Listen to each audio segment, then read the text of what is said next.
Welcome back in to Get Up DC. So part of our mission here at WUSA 9 is to tell you about stories that can leave a positive impact on our community, especially when it involves the environment. And last week, the Greater Washington Region Clean Cities Coalition hosted the Clean Energy and Transportation Conference to highlight all the things underway to make our area greener.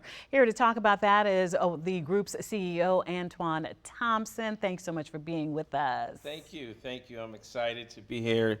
You all have an amazing track record with clean energy and the environment. We had an amazing conference last week. I've been the CEO for 3 years and used to chair the Committee on Environmental Conservation when I was a state senator in New York. Tell us about some of the key takeaways from the conference. Yes, it was amazing.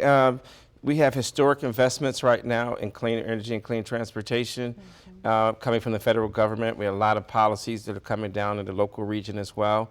And so a big push right now is about making sure that we get some of those resources in our region because, for example, in DC, in the first ring suburb of Prince George's County, we have some of the worst air quality in the country, and in underserved communities like Prince George's County and also in DC, we have double high rates of asthma, COPD, et cetera. So we have to invest in clean transportation, alternative fuels, EV charging stations, biofuels, low carbon fuels that can improve public health. So we talked a lot about that, but also put an equity lens on top of that as well. Not just deployment, but making sure that the communities that need it the most get their fair share of investment, resources, deployment, and jobs too.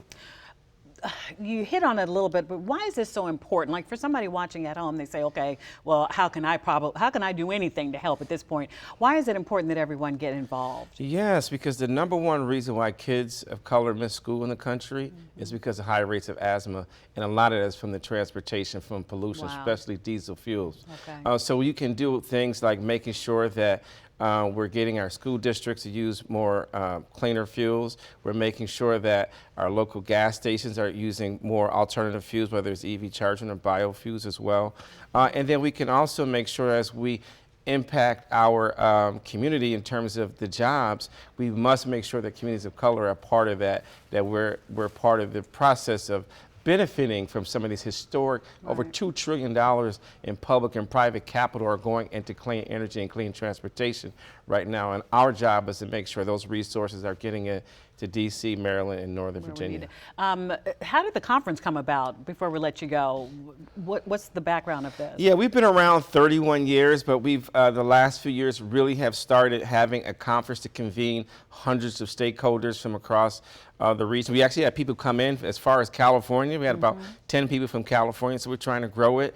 And we also recognize a number of civic leaders, business leaders, institutional leaders that are very involved and very engaged in the clean energy and clean transportation space, because believe it or not, it has a negative impact on public health. We always hear about climate change, but we don't always connect the dots between shorter life expectancy for people of color and some of the health challenges that come as a result of pollution and bad environmental policies.